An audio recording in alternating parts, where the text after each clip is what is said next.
I don't usually start my videos with a call to action, but this time I will. Because something is happening and the world is ignoring it. The jihadists in Syria had declared a jihad against the Druze in Tuesday, meaning they're planning to get rid of each and every one of them.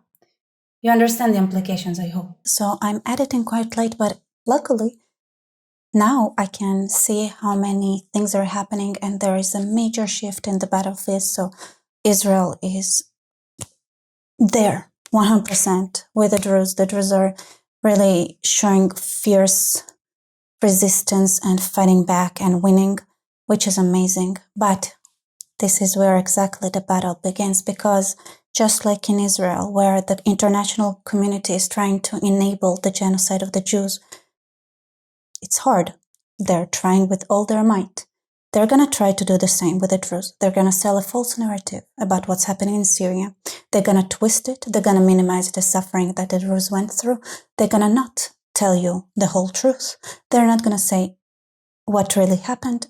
In fact, they would try to show it as if the jihadists were, it was just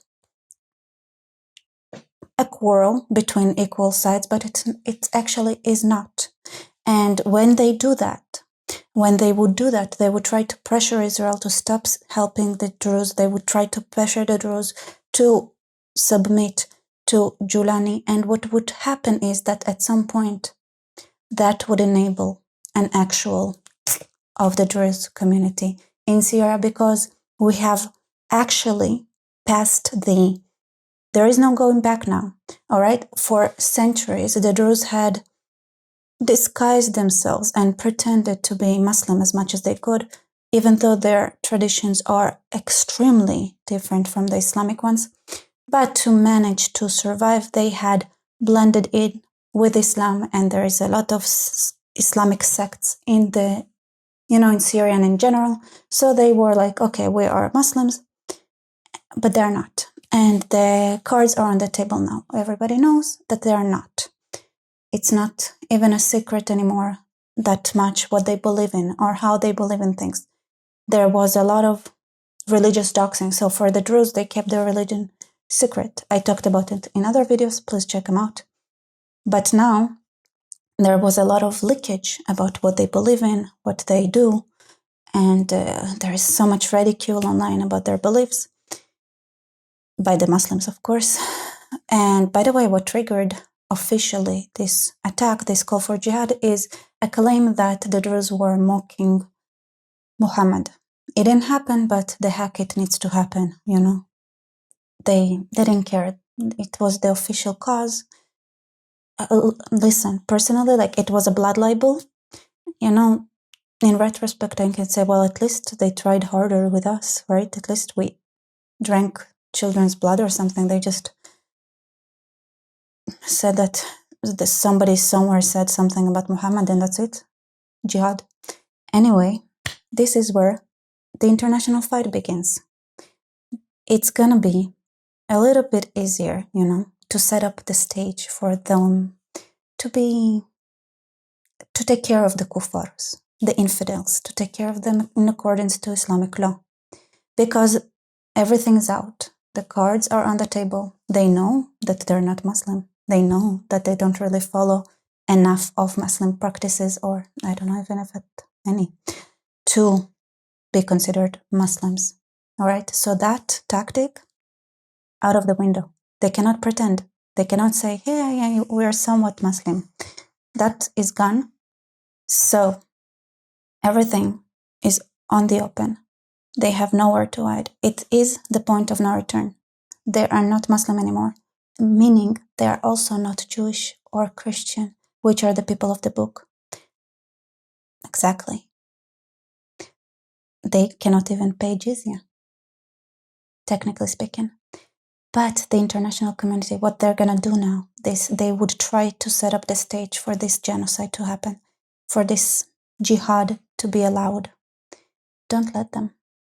Don't let them do that. Spread the truth.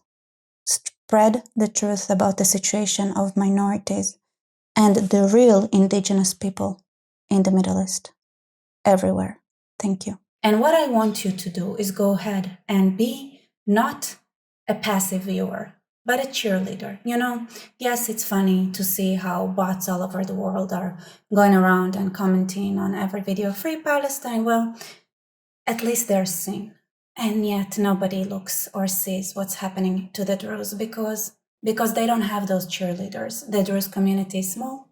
They're in the Middle East. They are surrounded by people who want to destroy them because they're not Muslim. They're infidels. All right, so this is what I said originally, that you have to bring awareness to what's happening to the Druze. Now it's not enough anymore. We're in war now, full on war, so it's going to be tilted, right? So now we need to remember that you cannot have the Druze being together with jihadists in the same place, where the jihadists have so much more power via Turkey. The West has to make sure nothing happens to them, right? The only way it could happen is if they are not under, in any way, shape, or form, jihadist or Islamic governance. Not Turkey, not Syria, not Jordan, nothing. Okay? These people cannot be under the protection of a group that had designated them as infidels, as in not even the people of the book. Okay? Cannot happen, cannot be happening. Remember that. It's a new war. It's a different kind of war. Of course, what had happened to lead to that is also very important, but the framing now needs to be making sure, because they're going to say, okay, you made it fair, you made it even, right? So you fought back in Sweda and Dara and you won against the Bedouins. This is what's happening. They are winning against the Bedouins, and there are many casualties, like a lot of terrorists that died. They're going to say, okay, you got your revenge. No, they did not. They did not, because they will continue to wait for the moment to genocide them. All right? So we don't want to set that stage, right? We need to remember that there is no living or compromise with those who want to annihilate you. All right? And the Druze, if you allow that, the Druze will be gone. Israel is stronger. Israel is a country. The Druze don't have that. That's my thoughts. Remember, this war is only starting. Please, be a cheerleader. Everywhere, just spam. Say, hey, what's about the Druze? Hey, why didn't you write about what's happening to the Druze yet? Hey, don't you think that's important? Hey, why don't you talk about it? Hey, how about we stop it? Because unlike last time where they broadcasted the atrocities that they were doing when it came to the Alawite population, this time they had learned their lesson because, international pressure worked. So they had to stop. Of course, the Alawites probably wouldn't get the long-term solution at all or any way to, protect themselves in the future occurrence that will happen and probably happening, but still, it did something. This time, they were smarter about it. They learned, okay, so the minorities in Syria are not like the Jews. So when the Jews are being slaughtered and that is being broadcasted throughout the world cheers and says, yes, go on, like we saw that Hamas did. Well, the jihadists had learned that the world doesn't have the same view on Alawites. It's more neutral, so they didn't like those videos and didn't cheer on them the way they appreciated it when it was happening to the Jews. So they're not doing it with the Druze. There aren't those, videos that broadcast the awful things that they're doing, because they learned something. There are videos of them. They were shaving the mustache out of a Druze person they captured. They were saying, hey, don't film. So I guess there is a learning curve. And they're not stupid. This operation was planned. This jihad call was planned. They chose a date where they knew, first of all, Israel was busy. It was Independence Day. And on top of that, we had crazy fires. So it was very hard to divert the media attention to anything else. So that was a lucky, I don't know if it was lucky or planned, but probably, lucky event for them, so that they could have a head start with no problems. And it seemed like they did plan it ahead of time. They capture roads and supply chains, obviously supply, block the roads. It was all planned, and it's backed by Turkey. So they have ammunition and weaponry and tanks and everything coming from Turkey that supports all this. Turkey had promised that they would capture Jerusalem. They want to have a border with Israel to capture Jerusalem, and they are working hard on re-establishing their caliphate. And if there is something that the Ottoman Empire was very, very much known for, is the very oftenly conducted genocides. The Armenians, the Greeks, the Maronites in Lebanon, the Armenians, full-on genocide. Assyrians, full-on genocide. The Maronites, purposeful starvation. Yeah. Now they're continuing those same tactics. They want to continue. This is how they know. And those are the glory days they're aiming to go back to. So, of course, you have to strive to do the same to the Kurds and to the Druze and so on and so forth. Christians, whoever. And, I made a short clip out of a live that I made that I had the thumbnail saying the Ummah. You don't know your neighbor until this happens. And we are seeing a live example of that because the Bedouins in Dawa were pretending to be in good relations, and Israel had actually an operation during the Civil War called Good Neighbors Operation, and they were actually helping the Bedouin community in Dawa that had shown their true faces. They had attacked their Druze neighbors, declaring jihad on them. Unfortunately for them, and luckily, they're miserably failing in Dawa when it comes to fighting the Druze because they had managed to snap out of their surprise quickly enough to retaliate appropriately, and those fights are still ongoing. And this is how I heard the Druze describe it. In the morning, they were neighbors and they were best friends forever. And at night, during the day, the mask dropped and the Bedouins in Dawa revealed the jihadists they really are. Until now, they pretended to, cooperate, be in good, behaving in good faith, both with the Israelis and the Druze, but the moment jihad was declared and they knew that they could, then they did start behaving. So I do recommend watching. It's a pretty short clip out of the live, but you see that happening right now again.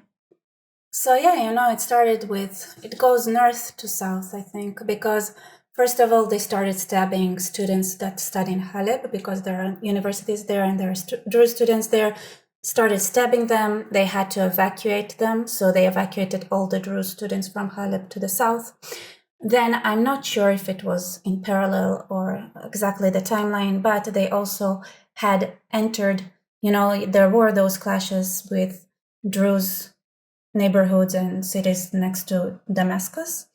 And, at first there's clashes some time ago, and then they had some sort of a hudna and an understanding. Of course, hudna, as they do in a hudna, they break it. And there is this beautiful video that is circulating showing, hey, there is an agreement, everything is fine, still used to cover up what's really happening. They used this video of the head of the town of Sakhnia saying to the jihadists basically that, oh, you're welcome, everything is fine, yes, there is an agreement, and they had executed him and his son.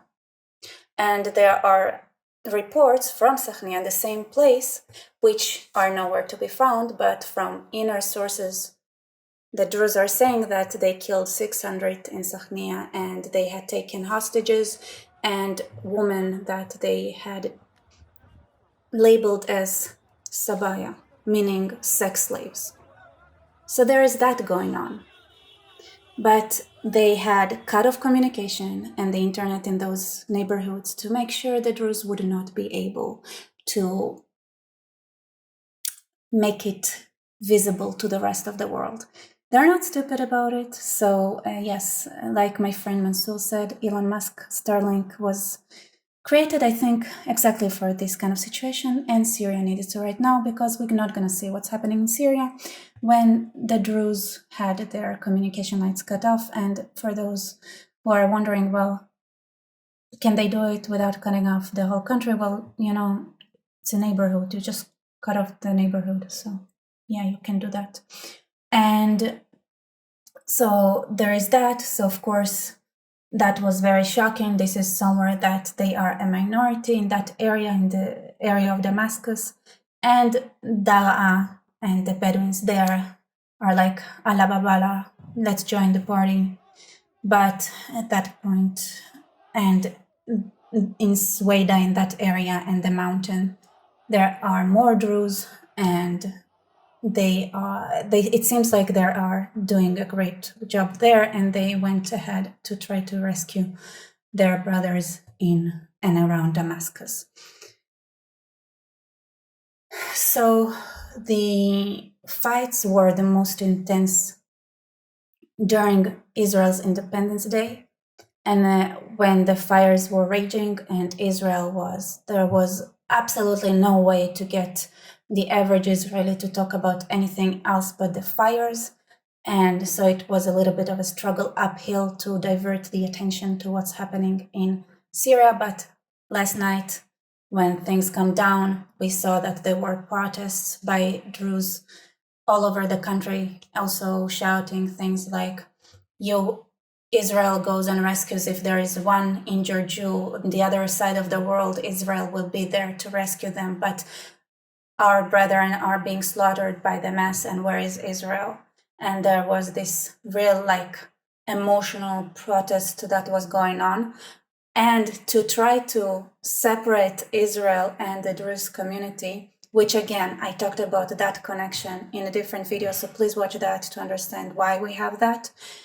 There were several tactics that were used. First of all, while it was going on yesterday and 2 days ago, I think for the first time, the Syrians had, in an official setting, which I don't remember exactly what, had recognized Israel and said, yes, we recognize Israel, something like that, or pretending that they want to cooperate with Israel, trying to, demotivate Israel from helping the Druze. On the other hand, there were a lot of rumors saying, yeah, we reached an agreement with the Druze, everything's fine, there is no need to intervene. Well, there wasn't any agreement, or there were only talks, or it was, a local agreement maybe, but not a general one. So that was another thing that was like, okay, everything's fine now, everything calmed down. So trying to make sure that the Druze don't get any supplies or support, because what happened was that in a lot of places they just basically ran out of ammunition, and they started fighting with their own hands. The men that were protecting the women and the children, and by the way, there are footage now that women and the Druze mountain also started participating in the fights. But in the Druze culture, there is actual honor. I just say that to emphasize that in the Druze culture, there is actual honor, and they protect their women and children, unlike Muslims. Right away, I also have a clip on that, actually, that I enlisted, where I talked about how Muslims use women and children in, they're not in just in Israel, but okay, I'll just add that here. It's a little segment. Anyway, so we are seeing everything that I've been talking about. Also, you can see my interviews with Lloyd, who really explained a lot of things in the Sharia. We are seeing it live. So you have a whole network of, they are pretending to be in good terms with Israel, to be like, okay, to make it to make the international community sleep, because Israel is not buying that, but it's a show for the international community, who is so desperate to grasp any kind of sign that like they're normal, but they're not, they're jihadists. And also another way they did it is that they had infiltrated, for example, two groups and started talking shit as Israelis about the Druze and the Druze about the Israelis.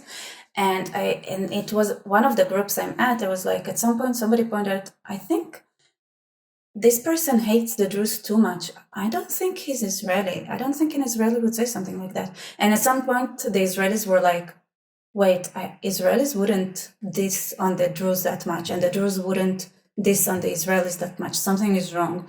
And like there are bots everywhere trying to make Israelis and Druze fight. And once that was cleared, everybody like, oh, remember that actually we had agreed to be together here. A minorities pact in the Middle East between us. We call it a blood covenant. And the Israeli Druze have clearly, and the Jews in Israel understand this. We have a blood covenant, and this had been the talk for the last couple of years, especially after October 7th, and it's only getting stronger, and we really want to add the Druze in Syria into this covenant. Again, watch the full video where I explain the situation. So those bots, they can be extremely effective and manipulative until somebody was the media was like, notice there are bots everywhere, and people are like, calm down a little bit. And then luckily, because of that and because things come down here, Israel, by the way, I want to add that while the fights in Jamana and the Sahnia were going on, Israel did fly above Damascus trying to make some noise and make sure that they understand that the Israeli Air Force is there, except unless you strike, you ain't scaring anyone in the Middle East. And the Middle East doesn't appreciate talk. So even though tonight, actually at 4 a.m., Israel's bombed around the palace in Damascus, did it send a message? Is it enough? It was effective in one way. It made it clear that Israel is going to back the Druze, because for a couple of days, the Syrians, or at least the Druze in Israel, were afraid that Israel is not gonna hold their promise. Israel promised that everything that is south of Damascus, any kind of militant activity will not be accepted, and Israel would fight against them. And it's basically crossing a line, and they did it. And where was Israel, right? So Israel, surely, it was a critical day, okay? Israel was asleep. And what happened are two things. First of all, the local community in Sweden and maybe Dara, the Druze there woke up, and the mountains and the Hamon, they woke up and they were like, okay, if Israel is not there, we have to fight back. You see, this is a fight that you cannot afford not to fight. There is no surrender there. Surrender is execution for the men and humiliation, and women and kids becoming sex slaves.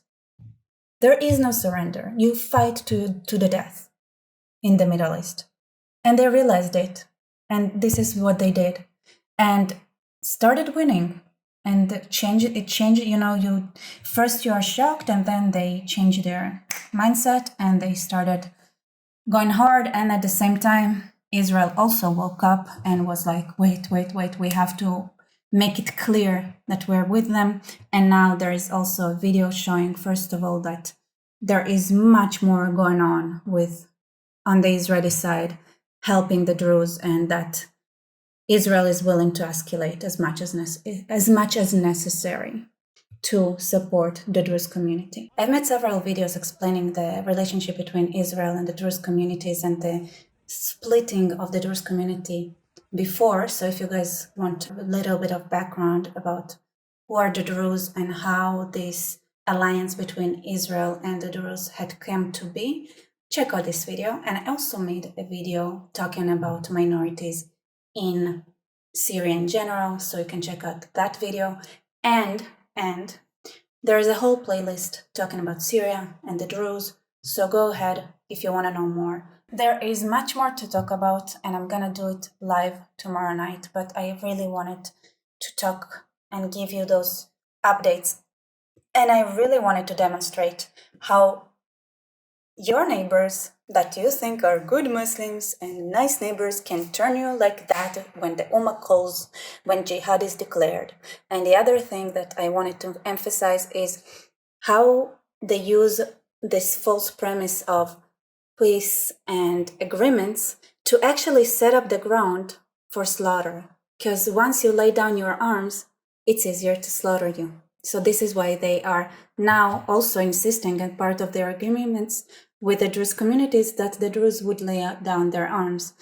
I guarantee that this is just a preparation for the next slaughter. That's it. They just want to make it easier for them. This is who we're dealing with. And there is much more to say. For example, they had this, the Jilani jihadist.